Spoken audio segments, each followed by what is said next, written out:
I'm very excited about today's book, The 7 Habits of Highly Effective People. Your mission statement makes you the leader of your own life. You create your own destiny and secure the future you envision. It's this abundance mentality that is so important for creating success. It's because most people listen with the intent to reply, not to understand. If I can go there in the mind, I can go there in the body. One thing that's absolutely important to creating an innovation is diversity. Golden nugget number 1, be proactive. Your life doesn't just happen. Whether you know it or not, it's carefully designed by you and the choices you make. You choose to be happy. You choose to be sad. You choose to make fast decisions and stick to them. You choose to waver on your decisions. You choose success. You choose failure. You choose courage. You choose fear. Just remember that every moment, every situation provides you an opportunity to make a brand new choice in your life. And when you do that, it gives you a perfect opportunity to do things differently to produce more positive results.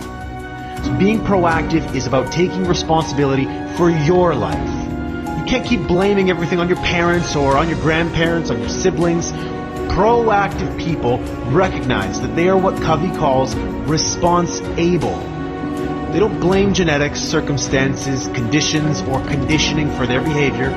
They know they choose their behavior. Reactive people, on the other hand, are often affected by their physical environment. They find external sources to blame for their behavior. If the weather is good, they feel good. If the weather is crap, they feel like crap. All of these external forces that are outside of our mind, that are outside of our control, they act as stimulus that we respond to. Now, between the stimulus and the response is your greatest power. You have the freedom to choose your response. One of the most important things you choose is what you say. Your language is a good indicator of how you see yourself. A proactive person uses proactive language. I can, I will, I prefer, and so on and so forth.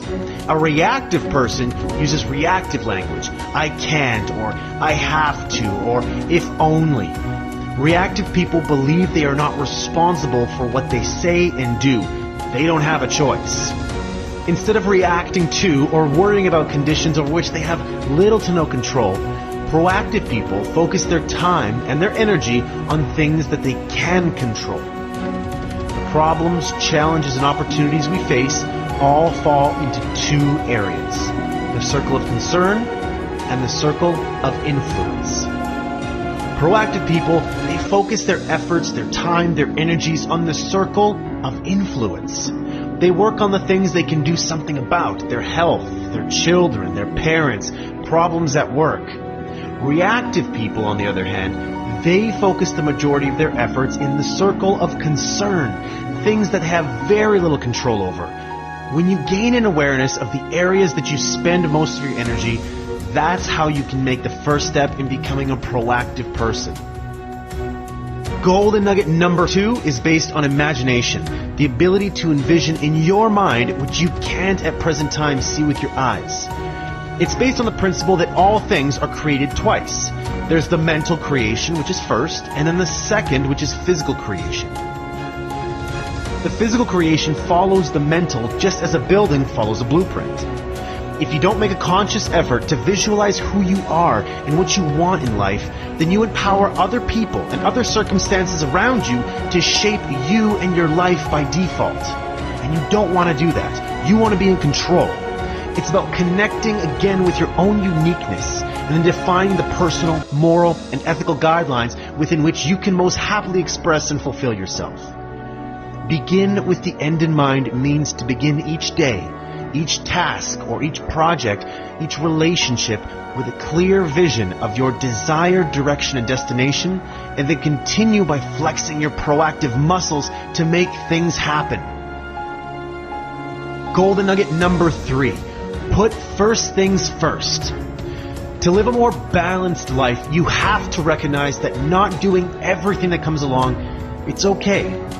There's no need to overextend yourself. All it takes is realizing that it's all right to say no when necessary and then focus on your highest priorities. Habit 1 says, You're in charge, you're the creator. Being proactive is about choice. Habit 2 is the first, or mental creation, beginning with the end in mind. It's all about vision. Habit 3 is the second creation, the physical creation. This habit is where habits 1 and 2 come together. It happens day in and day out, moment by moment. It deals with many of the questions addressed in the field of time management. But that's not what it's all about. Habit 3 is about life management as well. Your purpose, values, roles, and priorities. What are first things to you? Golden nugget number 4. Think win-win. Now, think win-win, it's not about being nice, and it's definitely not a quick fix technique. It's a character-based code for human interaction and collaboration. Most of us learn to base our self-worth on comparisons and competition. We think about succeeding in terms of someone else failing. That is, if I win, you lose. And if you win, I lose. With this type of thinking, life becomes a zero-sum game. There's only so much pie to go around, and if you get a big piece, there's going to be less for me. It's not fair. We all play the game, but how much fun is it really? Win-win sees life as a cooperative arena, not a competitive one. Win-win is a frame of mind and heart that constantly seeks mutual benefit in all human interactions. Win-win means agreements or solutions are mutually beneficial and satisfying. A person or organization that approaches conflicts with a win-win attitude possesses 3 vital character traits. Integrity, sticking with your true feelings, values, and commitments. Maturity, expressing your ideas and feelings with courage and consideration for the ideas and feelings of others. And finally, abundance mentality, believing there is plenty to go around for everyone. To go for win-win, you not only have to be empathetic, but you have to also be confident. You not only have to be considerate and sensitive, you also have to be brave. To achieve that balance between courage and consideration is the essence of real maturity and is fundamental to this win-win philosophy. Golden nugget number 5. Seek first to understand, then to be understood. Communication is the most important skill in life. You spend years learning how to read, how to write, and years learning how to speak. But what about listening? What training have you had that enables you to listen so you really, deeply understand another human being? Probably none, right? If you're like most people, you probably seek first to be understood. You want to get your point across. And in doing so, you may ignore the other person completely. Pretend that you're listening, selectively hear only certain parts of the conversation, or focus only on the words being said, not the meaning of the words. So why does this happen? It's because most people listen with the intent to reply, not to understand. You listen to yourself as you prepare in your mind what you're going to say next, the questions you're going to ask, etc., etc. You filter everything you hear through your life experiences and through your frame of reference. You check what you hear against your autobiography and see how it measures up. And consequently, you decide prematurely what the other person means before he or she finishes communicating. Golden nugget number 6. Synergize.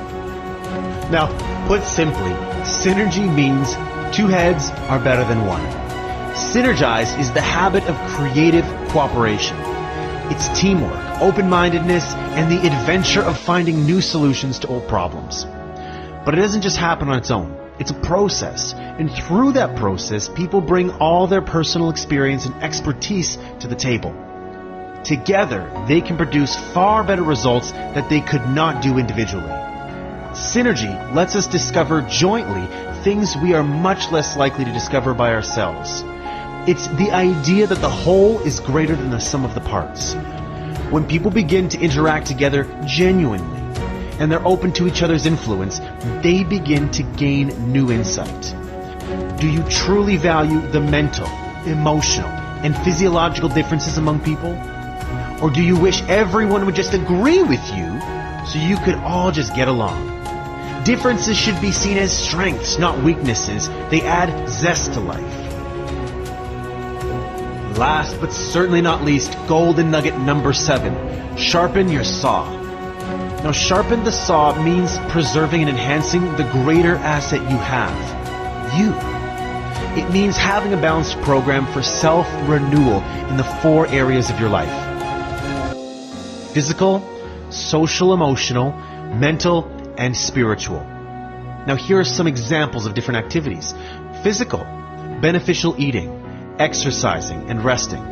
Social emotional, making social and meaningful connections with others, friends, family. Mental, learning, reading, writing, teaching. Spiritual, spending time in nature, expanding spiritual self through meditation, music, art, prayer, service. As you renew yourself in each of the 4 areas, you create growth and change in your life. Sharpen the saw keeps you fresh so you can continue to practice the other 6 habits. You increase your capacity to produce and handle the challenges around you when you sharpen your saw. Without this renewal, the body becomes weak, the mind mechanical, emotions raw, the spirit insensitive, and the person selfish. Feeling good, it just doesn't happen. Feeling good is something you have to work on. Living a life in balance means taking the necessary time to renew yourself. Again, it's all up to you. It's all in your circle of influence. It's something you control. You can renew yourself through relaxation, or you can totally burn yourself out by overdoing everything. Just remember that every day provides a new opportunity for renewal, a new opportunity to recharge yourself instead of hitting the wall. All it takes is the desire, knowledge, and skill to know how to do it.